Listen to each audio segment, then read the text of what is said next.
Hello বন্ধুরা, চলে এলাম আরও একটি নতুন ভিডিও নিয়ে। এই দেখো, আজকে বানাবো আম দিয়ে কেক। তার জন্য সমস্ত উপকরণ নিয়ে নিয়েছি পাকা আম, চিনি, আটা, চাইলে আপনারা ময়দা দিয়েও বানাতে পারেন, সুজি, তারপরে দুধ পাউডার, বেকিং সোডা। এই এখন আমগুলোকে ধুয়ে নিচ্ছি পরিষ্কার করে ধুয়ে নেওয়ার পরে আমগুলোকে খোসা ছাড়িয়ে নিলাম। এবার আমগুলোকে করে নিচ্ছি, আটি থেকে ছাড়িয়ে নিচ্ছি। ছাড়ানোর পরে এবার মিক্সিতে পেস্ট করব। আমি মিক্সির পেস্টটা দেখাতে পারিনি আপনাদেরকে, তার জন্য সরি। এবার সেই আমের পেস্টের মধ্যে দিয়ে দিলাম চিনি, দিয়ে দিচ্ছি সামান্য একটু লবণ।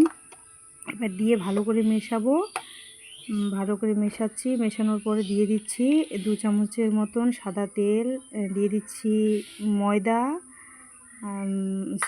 আটা। আমি আটা দিয়ে করছি, আপনারা ময়দা দিয়ে করতে পারেন। এবার আটাটা দেওয়ার পরে দিয়ে দিলাম সুজি। এবার এই সমস্ত উপকরণকে একটু ভালো করে মেশানোর পর দিয়ে দিচ্ছি সেই গোলানো দুধটা, আর সবার লাস্ট দিয়ে দিলাম খাবার সোডা।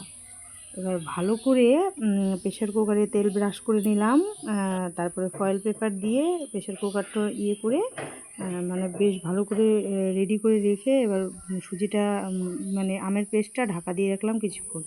এবার প্রেশার কুকারে দিয়ে আমি আধা ঘন্টার মতন এটাকে করে নিয়েছি। আধা ঘন্টার পরে একটু খুলে দেখেছি, ওটা আপনাদেরকে দেখাতে পারিনি। এবার ঠিক 1 ঘন্টা পরে আমার কেকটি ঠিক এইরকম পর্যায়ে এসেছে। দেখুন, কাঠিতে একটু লেগে নেই, কাঠি পরিষ্কার আসছে, তার মানে কেকটি হয়ে গেছে।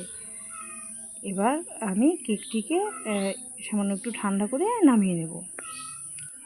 কেকটি নামিয়ে নিয়েছি। নামানোর পরে দেখুন, আমার কুকার থেকে বের করার সময় একটু ভেঙে গেছে সাইড থেকে। এই হচ্ছে আপনাদের লাস্ট ফিনিশিং দেখাচ্ছি। আমার কেকটি এরকম হয়েছে।